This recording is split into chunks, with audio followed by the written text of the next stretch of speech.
Hello friends, तुमचं स्वागत आहे आपल्या कॉन्ट्रॅक्ट्स आणि अकाउंटच्या नवीन लेक्चर्समध्ये.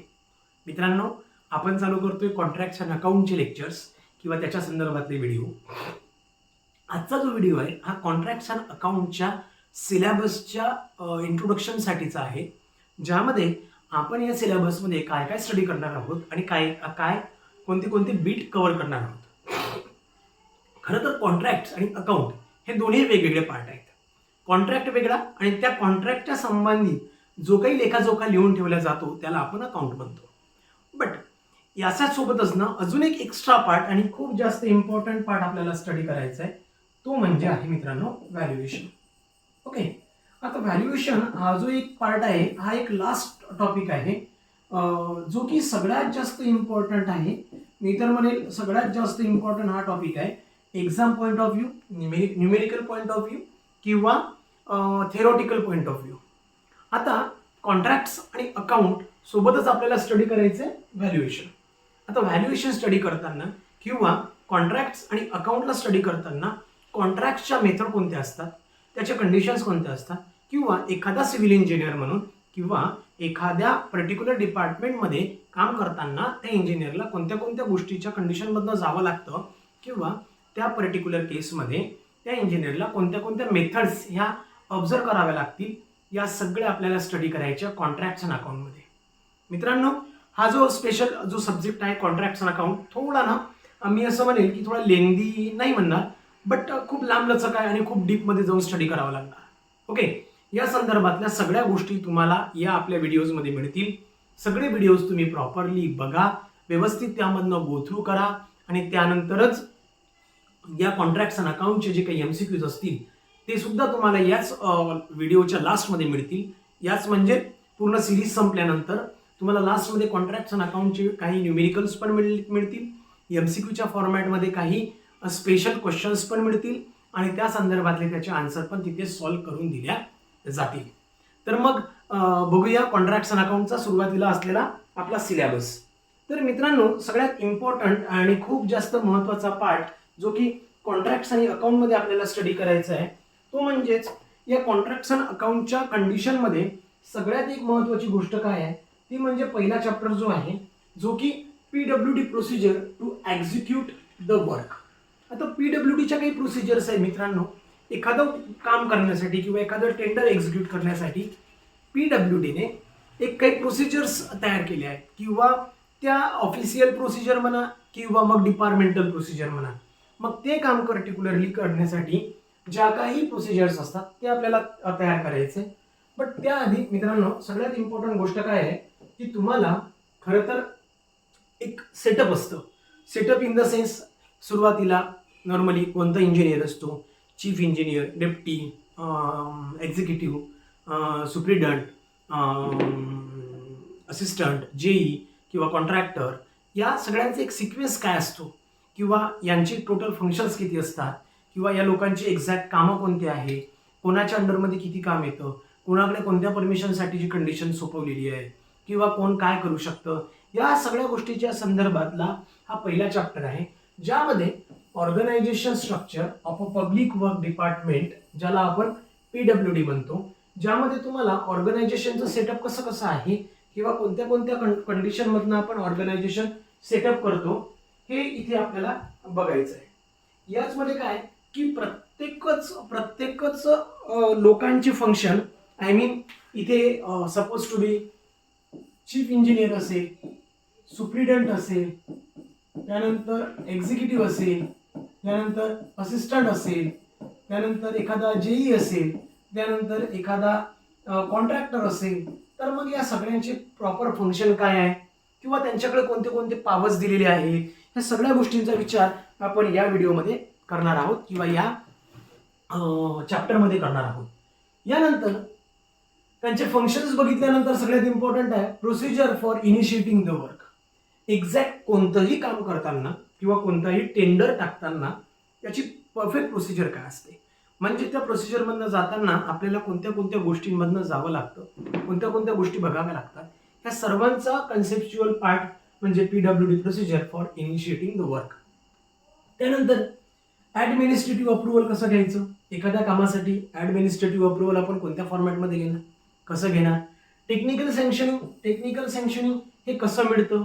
त्यानंतर बजेट प्रोव्हिजन आणि एक्सपेंडिचर सँक्शन. हे एखादं टेंडर किंवा एखादं वर्क जर का अलॉट करायचं असेल किंवा अलॉटमेंट करायचं असेल तर मग तुम्हाला या सगळ्या गोष्टींमधनं जावं लागतं, ज्याला आपण ॲडमिनिस्ट्रेटिव्ह अप्रुव्हल म्हणतो, टेक्निकल सँक्शन म्हणतो, बजेट प्रोव्हिजन म्हणतो किंवा एक्सपेंडिचर सँक्शन म्हणतो.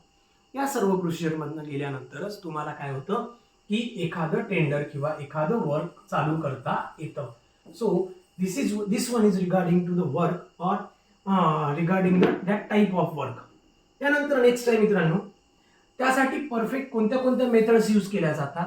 आता एखादं काम करताना किंवा एखादं कोणतंही जे काही एखादं प्रोजेक्ट असेल, सपोज हा प्रोजेक्ट सुरू करण्याच्या आधी तुम्हाला कोणती कोणती प्रोसिजर आहे किंवा एखादं काम सुरू करण्याच्या आधी कोणती कोणती एक इनिशियल प्रोसिजर आहे ती तुम्हाला माहीत असणं गरजेचं आहे.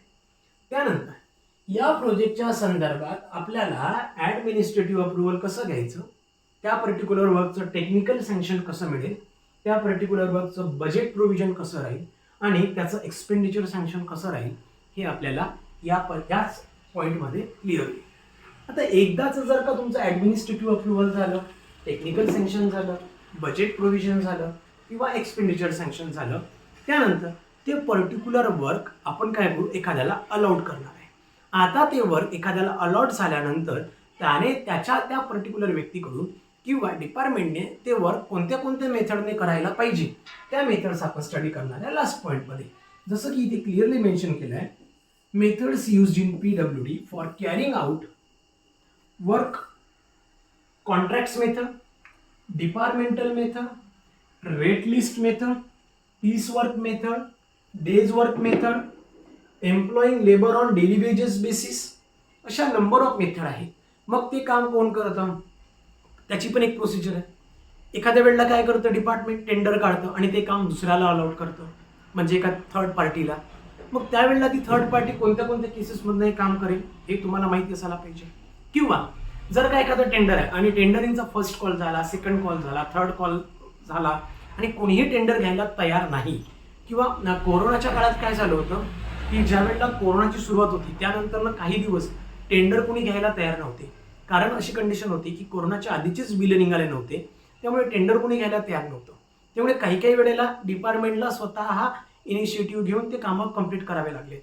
मग अशा वेळेला ज्या वेळेला डिपार्टमेंट काम करतं त्यावेळेला ते कोणत्या मेथडने करतं, मग त्यामध्ये कोणत्या कोणत्या कंडिशन्स असतात, किंवा ते करताना त्याचा जे काही प्रॉफिट किंवा रेट अनालिसिस असतो तो कोणत्या कंडिशनमध्ये केला जातो, हे सर्व आपण स्टडी करताना public PWD procedure to execute the work या चॅप्टरमध्ये या सगळ्या गोष्टी स्टडी करणार आहोत. क्लिअर? म्हणजे पहिला जो चॅप्टर आहे हा टोटली डिपेंड करतो डिपार्टमेंटल सेटअपवर. म्हणजे एखाद्या डिपार्टमेंटचा आणि स्पेशली ज्या वेळेला आपण एखाद्या डिपार्टमेंटचा विचार करतो त्यावेळेला फक्त आणि फक्त इथे PWD विषयी दिला आहे. म्हणजेच काय, PWD डिपार्टमेंटचा पूर्ण सेटअप कसा असू शकतो, वर्क किंवा त्याचं सुरुवातीला क्लासिफिकेशन नंतर त्यांचे फंक्शन्स, त्यांचे पॉवर, किंवा एखादं वर्क कसं अलॉट केलं जातं, ते वर्क अलॉट करताना कोणत्या कोणत्या कंडिशन्स असतात, कोणत्या कोणत्या मेथड्समध्ये वर्क दिलं जातं, ह्या सर्व गोष्टींचा विचार या PWD procedure to execute the वर्कमध्ये केला जाईल. आणि हाच मित्रांनो आपला आहे फर्स्ट टॉपिक जो की आपण कव्हर करणार आहोत आपल्या पहिल्या व्हिडिओमध्ये. ओके. त्यानंतर मित्रांनो यानंतर सेकंड जो टॉपिक आहे तो आहे कॉन्ट्रॅक्ट. आता एक लक्षात घ्या, हा आहे कॉन्ट्रॅक्ट. आता बघा कॉन्ट्रॅक्ट काय असतो, कॉन्ट्रॅक्ट काय आहे तर खरं तर हे ना एका पद्धतीचं ॲग्रीमेंट असतं, बरोबर ना. मी आधी सांगितलं तसं की contract and account both are different. हे ना काही लोक असं म्हणत असतील की हे एकच आहे, तर नाही. कॉन्ट्रॅक्ट वेगळा, अकाउंट वेगळा. कॉन्ट्रॅक्टच्या ॲग्रीमेंटमध्ये ज्या काही प्रोसिजर एक्झिक्यूट केल्या जातात त्या पर्टिक्युलर प्रोसिजरचा जो लेखाजोखा किंवा जो काही ॲनालिसिस रेडी केलं जातं ते केलं जातं अकाउंटमध्ये. सो कॉन्ट्रॅक्ट हा पार्ट वेगळा, अकाउंट हा पार्ट वेगळा. ज्या वेळेला दोघांची सेटअप तयार होईल त्यालाच आपण एका in the form of costing, estimation किंवा total setup of that particular tender असं म्हणू शकतो. ओके. सो आता कॉन्ट्रॅक्ट काय आहे, तर कॉन्ट्रॅक्ट काय असतं, एका पद्धतीचं एक ॲग्रीमेंट आहे किंवा एक म्युच्युअल ॲग्रीमेंट आहे किंवा ऑफिशियल ॲग्रीमेंट आहे किंवा लिगल ॲग्रीमेंट आहे, दोन पार्टीमध्ये झालेलं. एक पार्टी ठरली आहे, एक पार्टी एक डिपार्टमेंट आहे किंवा गव्हर्नमेंट आहे, आयदर एक तर डिपार्टमेंट असेल किंवा गव्हर्नमेंट असेल. आणि सेकंड पार्टी कोण आहे, सेकंड पार्टी म्हणजे जो की कॉन्ट्रॅक्टर असेल, जो की डेव्हलपर असेल, जो कोणी तो व्यक्ती असेल, ती व्यक्ती म्हणजे तो कॉन्ट्रॅक्टर आहे. मग आपल्याला या दोघांच्या ॲग्रीमेंटमधलं जो की कॉन्ट्रॅक्ट ठरणार आहे किंवा जो दोघांमध्ये ॲग्रीमेंट होणार आहे त्याच्याविषयीचा जो सगळा जो पार्ट आहे तो युनिट नंबर 2 मध्ये स्टडी करायचा आहे, जो की नाव आहे कॉन्ट्रॅक्ट्स.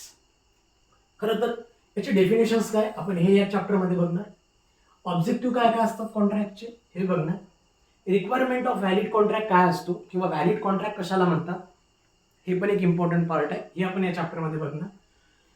त्यानंतर इंडियन कॉन्ट्रॅक्ट ऍक्ट जो की 1872 आहे, यामध्ये आपण थोडंफार बघणार आहोत, ओव्हरलुक करणार, फुल्ली डीपमध्ये जायची गरज नाही, जे की इम्पॉर्टंट पार्ट आहे, जो की इंडियन कॉन्ट्रॅक्ट ऍक्ट जो आहे 1872चा हा फार जुना आहे किंवा या संदर्भात मध्ये सगळ्याच गोष्टी इथे कॅरी केल्या जातात असं नाही आहे. त्यामुळे आपण ह्याला ओव्हरलुक करताना एकदम सिंपल ज्या कंडिशन्स आहेत किंवा जे काही सिंपल फॉर्मॅट आहेत त्यामधनंच आपण याला स्टडी करूया. त्यानंतर मित्रांनो टाईप्स ऑफ इंजिनिअरिंग कॉन्ट्रॅक्ट कोणते कोणते आहेत ते आपण स्टडी करणार. म्हणजेच काय, types of engineering contracts with advantages and disadvantages and their suitabilities. जसं की लमसम कॉन्ट्रॅक्ट आहे, म्हणजेच कोणत्याही बेसिसमध्ये डेली वेज किंवा एक रेट न ठरवता फायनल एक पूर्ण काम आहे आणि याला तुला एवढ्या रुपयात संपवायचं आहे, त्याला बोलतो आपण लमसम कॉन्ट्रॅक्ट. म्हणजेच काय, याला मराठीतनं म्हणजे आमच्याकडे उधळ देणं सुद्धा म्हणतात, उधळ्यात दिलं. उधळ्यात देणं म्हणजे काय, त्याला लमसम मध्ये दिलं की बाबा रे हे काम आहे, मी तुला एवढे रुपये देतो, तुला वाटेल तेव्हा तू संपव, एका दिवसात संपव, 10 लोक लावून संपव, मला त्याच्याशी घेणं देणं नाही, मला एवढ्या रुपयात काम कंप्लीट करून लागेल. अशा पद्धतीचा आपण कॉन्ट्रॅक्ट करू शकतो. किंवा आयटम रेट कॉन्ट्रॅक्ट करू शकतो, प्रत्येक आयटम वाईज, जे की आपण एस्टिमेटिंग कॉस्टिंग मध्ये बघितलंय, आयटम वाईज आपण कॉन्ट्रॅक्ट करू शकतो की प्लिंथ एवढा आहे किंवा सबस्ट्रक्चरसाठी एवढं होईल, सुपरस्ट्रक्चरसाठी एवढं होईल. अशा पद्धतीने आपण काय करू शकतो, number of item rate contract करू शकतो. याला खूप डीपमध्ये जाऊन स्टडी करणार आहोत, मी खूप सिंपल आणि वरचं सांगतोय. ओके. त्यानंतर पर्सेंटेज रेट कॉन्ट्रॅक्ट आहे. पर्सेंटेज रेट कॉन्ट्रॅक्ट म्हणजे काय की एखाद्या पर्टिक्युलर कामासाठी काही पर्सेंटेज ठरवले जातील, त्याच्या बेसिसवर ते काम दिलं जातं, त्याला म्हणतात पर्सेंटेज रेट कॉन्ट्रॅक्ट. त्यानंतर कॉस्ट प्लस पर्सेंटेज आहे, एक फिक्स कॉस्ट ठरली जातील, एक फिक्स कॉस्ट ठरली जाईल आणि त्याच्यावर प्लस पर्सेंटेज ही अमाऊंट ऍड केली जाणार, याला म्हणतात कॉस्ट प्लस पर्सेंटेज. ओके. त्यानंतर आहे कॉस्ट प्लस फिक्स्ड फी. आता एक कॉस्ट आहे त्याच्यावर प्लस एक फिक्स्ड फी ठरवली जाते. आता ही फिक्स्ड फी कशाची असते किंवा कोणत्या बेसिसवर ठरवतात हे आपण या चॅप्टरमध्ये क्लिअरली स्टडी करूया. त्यानंतर आहे कॉस्ट प्लस व्हेरिएबल पर्सेंटेज. आता इथे फिक्स्ड पर्सेंटेज होते, आता इथे व्हेरिएबल असणार, म्हणजे व्हॅरी होत राहणार. ओके.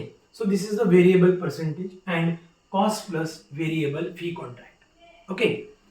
त्यानंतर आहे मित्रांनो labour contract, demolition contract, target contract, negotiated contract, all in contracts, engineering procurement, construction contract, EPC आणि ॲन्युटी कॉन्ट्रॅक्ट.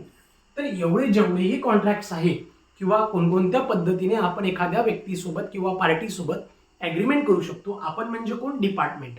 आपण एखाद्या पर्टिक्युलर व्यक्तीसोबत कोणकोणत्या कंडिशनमध्ये, कोणकोणत्या मेथड्समध्ये एखाद्या व्यक्तीसोबत किंवा एखाद्या पार्टीसोबत ॲग्रीमेंट करू शकतं, या सर्व मेथड्स आपण या कॉन्ट्रॅक्ट्समध्ये स्टडी करणार आहोत. म्हणजे जेवढेही टाईप्स ऑफ कॉन्ट्रॅक्ट आहेत किंवा जेवढेही टाईप्स ऑफ मेथड्स आहेत, हे सगळ्या मेथड्स आपण चॅप्टर 2 मध्ये म्हणजेच कॉन्ट्रॅक्ट्समध्ये बघणार आहोत. सोबतच introduction of FIDIC conditions of contract. आता FIDIC कंडिशन्स कोणकोणते आहेत या आपण पुढे डीपमध्ये जाऊन स्टडी करूया. त्यानंतर classification of contractor on the basis of financial limit. कारण कसं आहे ना की ज्या वेळेला आपण एखाद्या वेळेला टेंडर देतो त्यावेळेला तुम्हाला पण माहित आहे, आपण इंजिनिअरिंग किंवा एखादा डिप्लोमा केल्यानंतर एक लायसन आपल्याला दिलं जातं. आता त्या लायसनची लिमिट सुद्धा प्रोव्हाइड केली जाते. जेणेकरून एखाद्याच्या लायसन्सची लिमिट फार असते किंवा काही कमी असेल 25 lakh 50 lakh 75 lakh 1 crore 2 CR what ever it may be. Okay, so यांच्या बेसिसवर यांची लिमिट पण फिक्स केली जाते किंवा त्यांच्या फायनान्शियल कंडिशनवरनं सुद्धा लिमिट ठरवल्या जातं. त्यानंतर ते पर्टिक्युलर एखादं टेंडर किंवा एखादं काम देण्यासाठी त्याला कोणकोणत्या डॉक्युमेंटची गरज पडते तर ते आपण यामध्ये स्टडी करणार आहे. Requirement of documents for registration of contractor in a public work department किंवा एखाद्या केसमध्ये एखाद्या कॉन्ट्रॅक्टरला आपण म्हणतो ना गव्हर्नमेंट कॉन्ट्रॅक्टर. गव्हर्नमेंट कॉन्ट्रॅक्टरचा अर्थ काय होतो की त्याने काय केलंय प्रॉपर रजिस्ट्रेशन करून घेतलंय पब्लिक वर्क डिपार्टमेंटमध्ये BMC मध्ये किंवा पाहिजे त्या सेक्टरमध्ये आणि त्या पद्धतीने म्हणजे सिव्हिलवालेच असतात असं नाही, यामध्ये इलेक्ट्रिकलवाले पण येते. मग हे आपल्याला इलेक्ट्रिकलसाठी स्टडी नाही करायचे, फक्त मी कॉन्ट्रॅक्टर सांगतोय. सो त्यांनी त्या पद्धतीने जी की स्वतःचं रजिस्ट्रेशन करून घेतलं आहे कॉन्ट्रॅक्टरच्या संदर्भात पब्लिक वर्क डिपार्टमेंटमध्ये, त्या सगळ्यांची माहिती आपल्याला इथे स्टडी करायचं आहे. त्यानंतर एक सगळ्यात इम्पॉर्टंट पार्ट आहे की जो म्हणजे BOT, built operate and transfer. आता बिल्ट ऑपरेट अँड ट्रान्सफर काय आहे तर नॉर्मली जी की आपल्याकडे टोल नाके वगैरे तुम्हाला माहिती आहे, टोल प्लाझा माहिती आहे. आता या टोल प्लाझा जो आहे हा एक कन्सेप्ट आहे बिल्ट ऑपरेट अँड ट्रान्सफरचा, BOTचा. म्हणजे काय, बांधा, त्याला वापरा आणि मग तो ट्रान्सफर करा. बिल्ट ऑपरेट अँड ट्रान्सफर असा एक कन्सेप्ट आहे. त्या संदर्भात त्याचे ऑब्जेक्टिव्ह काय काय, स्कोप काय काय असतो, advantages disadvantages, nature of agreement, mode of payment आणि त्याचे एक्झाम्पल्स काय काय असू शकतात ते आपण बघणार आहोत. जसं की बघा, एखाद्या वेळेला एखादा हायवे करणं गव्हर्नमेंटला शक्य नाही. गव्हर्नमेंट काय करतं, प्रायव्हेट सेक्टरकडे तो हँड ओव्हर करतं. प्रायव्हेट सेक्टर काय करतं, त्या पर्टिक्युलर प्रोजेक्टला कम्प्लीट करतं within a time limit and within a that particular financial budget. Okay, ते कम्प्लीट केल्यानंतर आता तर प्रायव्हेट सेक्टरचे पैसे त्यामध्ये इन्व्हेस्ट झालेत. मग प्रायव्हेट सेक्टर काय करेल, एखादा टोल नाका बसून घेईल आणि रोज तिथे येणाऱ्या जाणाऱ्या वाहनांकडनं ते पैसे वसूल करतील. ते एका पर्टिक्युलर टाइम पिरियडपर्यंत करतील आणि तो टाइम पिरियड संपला, त्यांचे पैसे वसूल झाले तो टाइम पिरियडपर्यंत. त्याच्यासाठी खूप सारे सर्वे पण केले जातात, त्याविषयी आपण डीपली बोलूया नंतर. आणि मग तो जर का एक त्याचा ॲग्रीमेंट संपला की तो ऑपरेट करून तो ट्रान्सफर करायचा गव्हर्नमेंटला आणि मग the government will take care of that highway, national highway, expressway, whatever it may be. Okay, and after that government will deliver the some kind of contracts again for the maintenance, for the to take care of that particular highway. अशा पद्धतीने government काय करून number of नवीन एक agreement तयार करतं. जसं की repair and maintenance सारखं एखादं ॲग्रीमेंट तयार करतं आणि एखाद्या पर्टिक्युलर नवीन कंपनीला देतं, पुन्हा ती कंपनी तिथे काम करतं. अशा पद्धतीच्या केसमध्ये हा BOT बघितला जातो, जो की आपण बघणार आहोत चॅप्टर नंबर 2 मध्ये. सो मित्रांनो, हा जो चॅप्टर आहे यामध्ये BOT जो काही कन्सेप्ट आहे हा एक इम्पॉर्टंट आहे. एक्झाम पॉईंट ऑफ व्ह्यू हा जो काही BOT आहे, हा BOTचा जो कन्सेप्ट आहे तो खूप जास्त इम्पॉर्टंट आहे. यावर आपल्याला प्रॉपर फोकस करायचं आहे, जेणेकरून इथला एकही मार्क जायला नको. So BOT plays an very important role in chapter 2. Okay, after that chapter 2 नंतर मित्रांनो सगळ्यात इम्पॉर्टंट येतो तो म्हणजेच tender and tender documents. Okay, आता बघा, जसं की मी म्हटलंय की कॉन्ट्रॅक्टचाच एक सेकंड एक हाफ आहे जो की टेंडर आहे, बरोबर आहे. आता ज्या वेळेला टेंडर आपण म्हणजेच याला आपण म्हणतो ना निविदा, मराठीत याला काय म्हणतात, पेपरमध्ये तुम्ही रोजच वाचत असतात निविदा किंवा निविदा सूचना असं काहीतरी पेपरमध्ये रोजच असतं मराठी पेपरमध्ये, ठीक आहे ना. मग अशा पद्धतीचे टेंडर ज्या वेळेला गव्हर्नमेंट डिलिव्हर करतं लोकांसाठी किंवा त्या कॉन्ट्रॅक्टरसाठी किंवा for the development of society, अशा पद्धतीचे नंबर ऑफ टेंडर्स हे पब्लिश केले जातात. आणि त्या केसमध्ये मग वन कोणताही एक सिव्हिल इंजिनियर, कोणताही एक कॉन्ट्रॅक्टर त्या पद्धतीचे कॉन्ट्रॅक्ट तो घेऊ शकतो. मग तो कॉन्ट्रॅक्ट घेताना बघा काय काय कंडिशन आपल्याला इथे स्टडी करायचे. First is nothing but the definition of tender काय असते, नेसेसिटी ऑफ टेंडर काय आणि types of tender, local, global, open, limited and negotiated tender. Okay, म्हणजे जेवढे टाइप्स आहे याचे हे सुद्धा आपल्याला इथे स्टडी करायचे.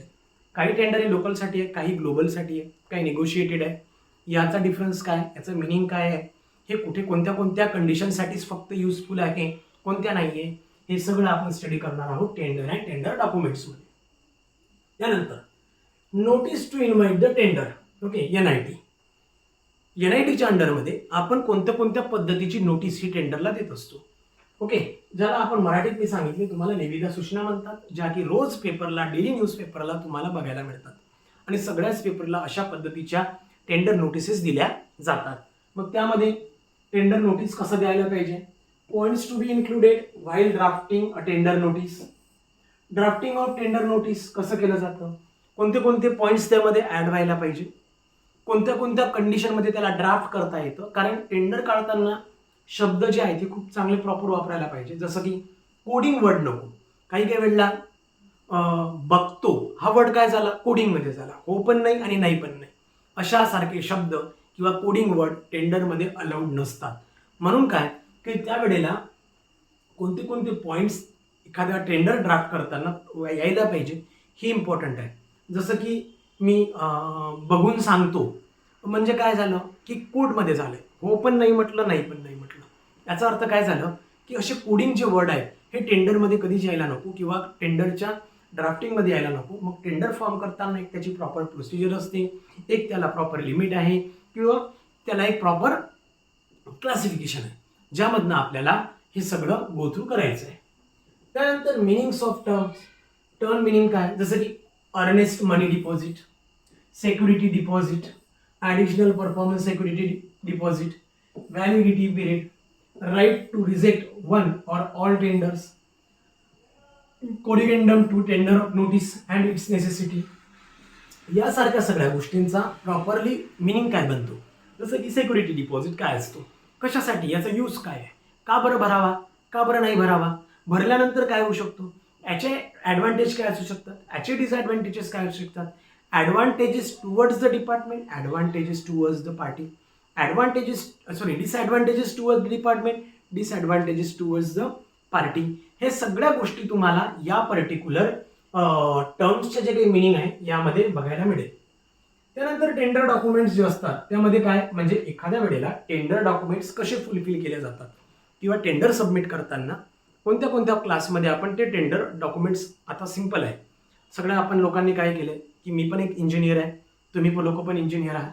त्या केसमध्ये तुम्ही काय केलं की सगळ्यांनी एक त्यांचे डिप्लोमाला, डिग्रीला, PGला एक आपण काय केलंय, थेसिस सबमिट केलाय, प्रोजेक्ट सबमिट केलाय.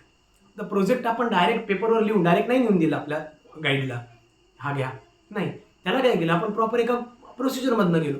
म्हणजेच काय, सुरुवातीला तुम्ही काय केले, कव्हर पेज होतं, त्याच्यानंतर इंडेक्स, त्याच्यानंतर दुसरा इंडेक्स म्हणजे टेबलचा इंडेक्स, डायग्रामचा इंडेक्स, त्यानंतर ॲब्स्ट्रॅक्ट, त्यानंतर इंट्रोडक्शन, त्यानंतर थेरी, अशा सगळ्या गोष्टींना गेलो आणि ॲट द लास्ट कन्क्लुजन किंवा रिझल्ट, त्यानंतर रेफरन्सेस कोणते कोणते घेतले, ह्या सगळ्या प्रोसिजरमधनं आपण लोकांनी गो थ्रू केलं आहे. सिमिलरली असेच एक डॉक्युमेंट्स प्रॉपर फॉर्मॅटमध्ये आपल्याला सबमिट करावे लागतात. त्यामध्ये इंडेक्स असतो, त्यानंतर टेंडर नोटीस असते, त्यानंतर general instructions, special instruction, schedule A काय आहे मी सांगतो, schedule A, schedule B, schedule C. हे तिन्ही शेड्यूल खूप जास्त इम्पॉर्टंट आहे एक्झाम पॉईंट ऑफ व्ह्यू.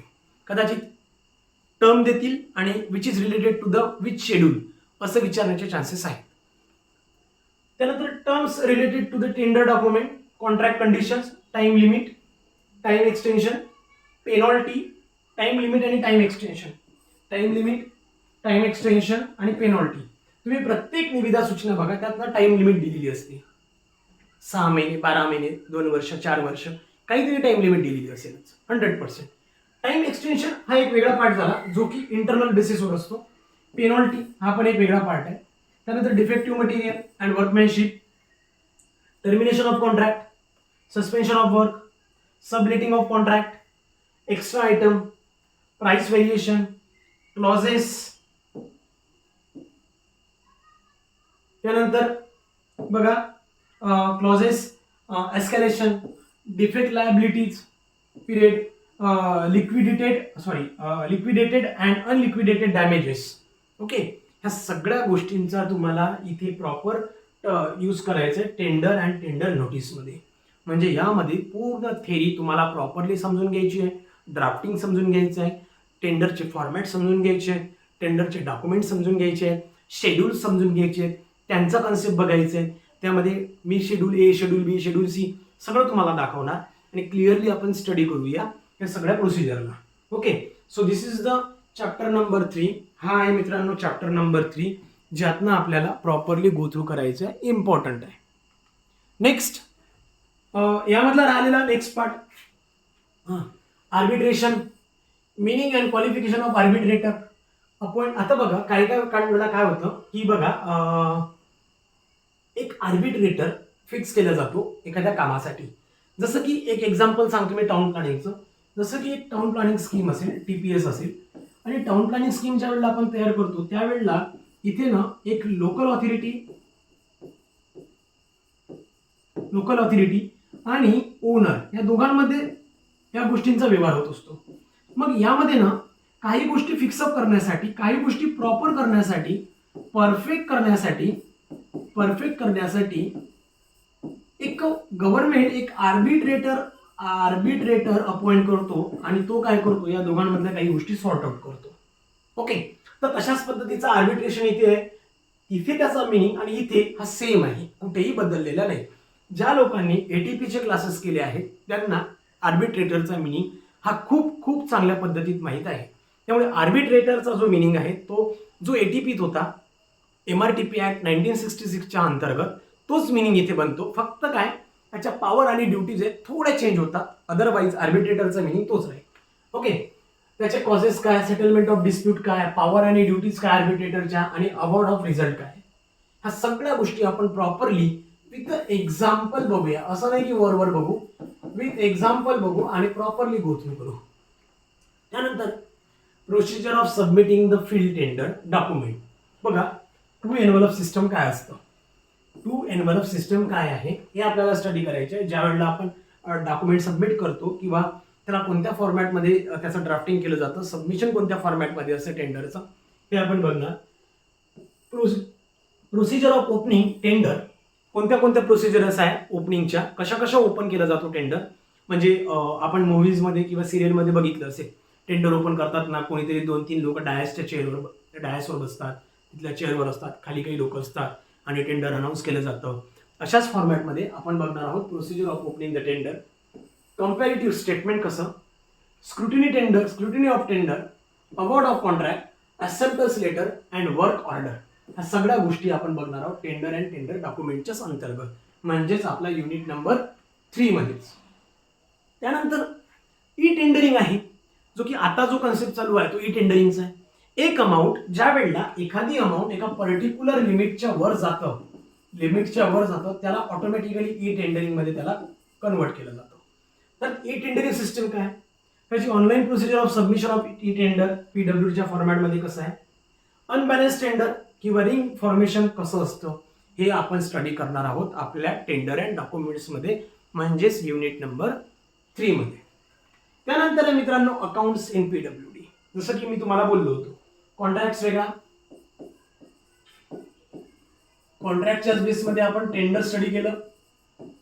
आता या सगळ्यांचं ना एक प्रॉपर आपल्याला अकाउंटिंग करायचं आहे किंवा प्रॉपर एक सिस्टमॅटिक कॉस्टिंगच्या फॉर्मॅटमध्ये बघायचं आहे, त्याला आपण काय बोलतो, अकाउंट बोलतो. अकाउंट. ओके, सो अकाउंटच्या केसमध्ये काय काय येतं लक्षात घ्या. Various account forms and their uses, कोणते अकाउंट्स असतात आणि कोणते त्याचे युजेस आहेत. Measurement book, E measurement book, nominal muster roll, NMR, imprest cash, indent, invoice, bill, vouchers, hand receipt cash book, temporary advance, head of account. ह्या सगळ्या गोष्टी आपल्याला, जो की थेरॉटिकल बेसिसवर आहे, बट या सगळ्या गोष्टी with respect to practical concept study करायचे, ज्यामध्ये सगळ्या गोष्टी प्रॉपरली आपल्याला बघायच्या आहेत. ओके, त्यानंतर आहे मित्रांनो mode of payment to the contractor and its necessity. Mode of payment to the contractor and its necessity. कोणत्या केसमध्ये आपण कॉन्ट्रॅक्टरला पेमेंट करू शकतो आणि कोणत्या केसेसमध्ये आपण त्याला अकाउंटिंगमध्ये ठेवू शकतो. म्हणजे जसं की इंटरिम पेमेंट आहे, ॲडव्हान्स पेमेंट आहे, सेक्युअर्ड ॲडव्हान्स आहे, पेट्टी ॲडव्हान्स असतो, मोबिलायझेशन ॲडव्हान्स आहे, फर्स्ट अँड फायनल बिल आहे, रनिंग अकाउंट बिल आहे, रिटेन्शन मनी आहे, रेड्यूस रेट पेमेंट आहे आणि ई पेमेंट आहे. या सगळ्या फॉर्मॅटमध्ये आपण एखाद्या कॉन्ट्रॅक्टरला पेमेंट करू शकतो. आता जसं की आपण कोणताही एखादं ज्या वेळेला प्रोजेक्ट चालू करतो, ज्याही वेळेला एखादं काम चालू करतो, त्यावेळेला सगळ्यात महत्त्वाची गोष्ट काय असते प्रॉपरली लक्षात घ्या. त्यामध्ये आपण सुरुवातीला एखाद्या कॉन्ट्रॅक्टरला ॲडव्हान्स पे करतो. मग ॲडव्हान्स पे करताना आपण तर लोकली किंवा म्युच्युअली देऊन देतो, depend upon the relations, depend upon the काय म्हणू शकतो त्याला, की ओळख असल्या कारणामुळं किंवा काहीतरी एक रिलेशन असल्यामुळं आपण त्याला देणार. बट इथे डिपार्टमेंटला अशा गोष्टी चालत नाही. डिपार्टमेंटला काय लागतं, एक प्रॉपर प्रोसिजर लागतं किंवा जी काही प्रोसेस आहे त्यामधनंच तुम्हाला गो थ्रू करावं लागतं. मग ही प्रोसेस ॲब्झॉर्ब करताना किंवा अडॉप्ट करताना तुम्हाला number of mode of payment आहे त्यामधनंच तुम्हाला जावं लागेल. आणि ह्या सगळ्या गोष्टी आपण बघणार आहोत, जे की अकाउंट्स इन PWD मध्ये. ओके, हा आहे आपला 4th चॅप्टर जो की आपण स्टडी करणार आहोत 4th व्हिडिओमध्ये. त्यानंतर आहे मित्रांनो स्पेसिफिकेशन. स्पेसिफिकेशन हा एक वेगळा चॅप्टर आहे जो की प्रत्येक गोष्टीचं जे काही स्पेसिफिकेशन आहे, जसं की मटेरियल्स असू देत किंवा आयटम असू देत, मटेरियल्स असू देत, कंडिशन क्लासिफिकेशन ऑफ वर्क असू देत, या सगळ्यांचे स्पेसिफिकेशन या चॅप्टरमध्ये आपल्याला बघायला मिळतील. जसं की necessity and importance of specification of an item, points to be observed in farming of specification of an item, types of specification कोणते आहे, ब्रीफ अँड डिटेल्ड आहे, स्टँडर्ड अँड मॅन्युफॅक्चर स्पेसिफिकेशन आहे. त्यानंतर preparing a detail specification of item in a civil engineering work from each of the following, building construction, irrigation engineering, transportation engineering आणि public health engineering. म्हणजे या सगळ्यांमध्ये जे काही specification आपण करू शकतो त्या सगळ्या स्पेसिफिकेशनचे आयटम, त्याचा मिनिंग, त्याच्या कंडिशन्स काय काय असू शकतात, हे सर्व आपल्याला स्टडी करायचं आहे या स्पेसिफिकेशन चॅप्टरमध्ये. मी एक सांगेन की हा जो फर्स्ट पॉईंट आहे हा एवढा इम्पॉर्टंट नसेल, बट लास्ट जे 2 पॉईंट आहेत हे इम्पॉर्टंट असतील exam point of view. Okay, exam point of view, TPA म्हणा किंवा बाकीच्या जेवढ्या कोणती जेईच्या एक्झाम असतील त्या एक्झामला घेऊ. ओके, त्यानंतर मित्रांनो सगळ्यात इम्पॉर्टंट, सगळ्यात व्हॅल्युएबल, सगळ्यात महत्त्वाचा, सगळ्यात इंटरेस्टिंग चॅप्टर आहे तो म्हणजे लास्ट व्हॅल्युएशन. बघा, आपण आधी चालू केलं होतं कॉन्ट्रॅक्ट्स, ज्याला आपण टेंडरच्या फॉर्मॅटमध्ये सुद्धा बघितलं. त्यानंतर आपण गेलो अकाउंट्स मध्ये, त्यानंतर आपण अकाउंट्स मधून गेलो स्पेसिफिकेशन मध्ये, आणि लास्टला आपण आलोय आता व्हॅल्युएशन मध्ये. बरोबर. सो व्हॅल्युएशन पुन्हा एकदा एक खूप इम्पॉर्टंट गोष्ट सांगतोय. ज्या लोकांनी ATPचा कोर्स केलाय आणि ज्यांनी व्हॅल्युएशन स्टडी केलंय त्यांच्यासाठी ही गोष्ट म्हणजे एकदम फालतू आहे. त्यांनी एवढं मोठं व्हॅल्युएशन केलं आहे कम्प्लीट की ही गोष्ट त्यांच्यासाठी एकदम छोट्याशा गोष्टीसारखी आहे. तर ज्या लोकांनी व्हॅल्युएशन केलंय त्यांनी ती जरी का व्हॅल्युएशन रिपीट केलं तरीही चालेल, किंवा नवीन गोष्टींमध्ये आपण हे व्हॅल्युएशन स्टडी करणार आहोत ज्यामध्ये तुम्हाला समजेल थेरी आणि न्यूमेरिकल ऑलमोस्ट सेम येतील. बघा, definition and purpose of valuation, role of value, define cost, price, value, characteristics of value, factors affecting the values. Cost, price, value ह्या झालेल्या गोष्टी आहेत. ज्यांनी ATPचा कोर्स केलाय किंवा ज्यांनी ATP माझ्याकडनं स्टडी केलं होतं त्या लोकांना व्हॅल्युएशन मला नाही वाटत की खूप प्रॉब्लेम जाईल म्हणून. ओके, त्यानंतर टाइप्स ऑफ व्हॅल्यू कोणत्या कोणत्या, जसे की बुक व्हॅल्यू आहे, स्क्रॅप व्हॅल्यू आहे, सॅल्वेज व्हॅल्यू आहे, स्पेक्युलेटिव्ह व्हॅल्यू आहे, डिस्ट्रेस व्हॅल्यू आहे, मार्केट व्हॅल्यू आहे, मोनोपोली व्हॅल्यू आहे, सेंटिमेंटल व्हॅल्यू आहे, आणि त्याला कोणते कोणते फॅक्टर्स अफेक्ट करतात ते त्याच वेळेला आपण बघणार आहोत. लक्षात घ्यायचं कोणत्या कोणत्या गोष्टी आपण स्टडी करणार ते तिथेच मी तुम्हाला क्लिअर करून देणार. त्यानंतर डेप्रिसिएशन काय असतं, ऑब्सोलन्स काय असतं, सिंकिंग फंड काय असतं आणि त्यांच्या मेथड कोणत्या कोणत्या आहेत. जसं की calculation for depreciation, straight line method आहे, सिंकिंग फंड मेथड आहे, कॉस्ट पर्सेंटेज मेथड आहे. या 3 मेथड इम्पॉर्टंट आहे. ओके, डेप्रिसिएशन म्हणजे काय, मी काल गाडी घेतली किंवा मी 2 वर्ष आधी गाडी घेतली त्यावेळेला 50,000ची गाडी होती ती. ओके, नवीन कुणी एक बाईक घेतली जी की 50,000ची होती आणि तिला 2 वर्षानंतर विकतोय तर ती मला तो 30,000ची मागतोय फक्त. म्हणजे माझा लॉस 2 वर्षात किती झाला रे, 20,000 रुपयाचा. याला बोलतो आपण डेप्रिसिएशन. याला काय बोलणार, डेप्रिसिएशन. ऑप्सोलन्स काय, मी कुठेतरी माझ्याकडे होंडा आहे, कोणती ती छोटी गाडी, CD100 गाडी आहे. आता ही जर का मी विकायला काढली तरी कोणी घेणार आहे का? नाही. कारण आता लोकांना खूप वेगवेगळ्या पद्धतीच्या गाड्या पाहिजेत, कारण की फॅशन चेंज झाली, लोकांची फॅशन चेंज झाली, गाडी वापरण्याची पद्धत चेंज झाली. लोकांना आता मोठ्या गाड्या पाहिजेत. रायडर आहे, ते KTM आहे, इंट्रुडर आहे, पल्सर आहे, अशासारख्या गाड्या पाहिजे ड्यू टू द फॅशन. मग फॅशनमुळं या पर्टिक्युलर गाडीची जर का प्राइस चेंज कमी होत असेल त्याला बोलतात ऑब्सोलन्स. ओके. सिंकिंग फंड काय आहे? मला माहित आहे, मी एक मोबाईल यूज करतो, एक मोबाईल मी यूज करत आहे. हा मोबाईल मला माहित आहे 5 वर्षानंतर खराब होणार आहे. मला माहिती आहे 5 वर्षांनी मला पुन्हा 10,000 रुपयाचा नवीन मोबाईल घ्यायचा आहे. ओके, एक्झाम्पल सांगतो. मला माहिती आहे 10चा मोबाईल नाही भेटणार, 10,000 रुपयाचा नवीन मोबाईल घ्यायचा आहे. मग 5 वर्षांनी घ्यायचा आहे तो 10,000 रुपयाचा मोबाईल. त्यासाठी मी आजपासनं काही पैसे जमा करायला सुरुवात करतो, सिंकिंग फंड तयार करायला सुरुवात करतो, त्यालाच म्हणतात सिंकिंग फंड. मग ती आज किती जमा करायला पाहिजे, दरवर्षी किती येणार, त्याच्यावर इंटरेस्ट किती येणार, ह्या सगळ्या गोष्टी आपण बघणार आहोत सिंकिंग फंडमध्ये. ज्याच्या काही मेथड्स आहेत, जसं की डेप्रिसिएशन कॅल्क्युलेट करण्याचे मेथड आहे, straight line method, sinking fund method, constant percentage method, हे आपण बघणार आहोत. ओके, याचे न्यूमेरिकल्स पण बघू, एक्झाम्पल पण बघू. त्यानंतर computation of capitalised value, gross income, outgoing, net income, year purchase, type of outgoing. बघा मित्रांनो, सिंपल आहे. कम्प्युटेशन ऑफ कॅपिटलाइज्ड व्हॅल्यू काय असतं? सिंपल आहे. काय असतं मित्रांनो, मला एक सॅलरी येते काहीतरी, मला दर महिन्याला 50,000 रुपये सॅलरी येत असेल. 50,000ची माझी काय झाली, ग्रॉस इन्कम. त्यामधलं दर महिन्याला आउटगोईंग आहे काही ना काही. मला मेडिकलसाठी द्यावं लागतं, काही किराणाला आहे, काही मुलाची फी आहे, काही घरी लागते, काही घराची मेंटेनन्स रिपेअर आहे. अशामध्ये माझे 25,000 गेले. म्हणजे ग्रॉस इन्कममधनं आउटगोईंग गेलं, उरलं किती, net income. So this is the point of net income. Year purchase म्हणजे काय आणि कोणती कोणती आउटगोईंग्स असतात इन द केस ऑफ स्ट्रक्चरच्या केसमध्ये. मी फक्त एक एक्झाम्पल सांगतोय बरं. Don't take this as example. मी जे सांगतोय ते एक्झाम्पल घेऊ नका. ओके, स्ट्रक्चरच्या फॉर्मॅटमध्ये सगळ्या गोष्टी वेगळ्या असतील. त्यानंतर fixation of rent as per the PWD practices.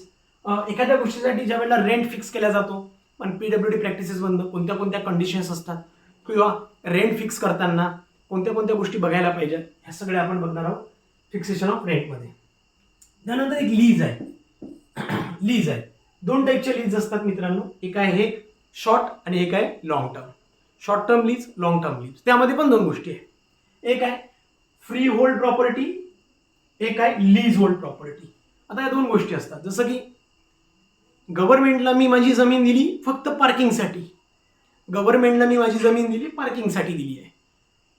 लीजवर ही वेगळ्या पद्धतीची लीज. गव्हर्नमेंटला मी माझी जमीन दिली एसटी स्टँड बांधण्यासाठी, जमीन माझीच आहे, गव्हर्नमेंटने लीजवर घेतली माझी जमीन. म्हणजेच काय झालं, एका केसमध्ये कन्स्ट्रक्शन आहे, एका केसमध्ये नाही आहे. सो अशा पद्धतीच्या ज्या लीज आहेत आपल्याला स्टडी करायचे.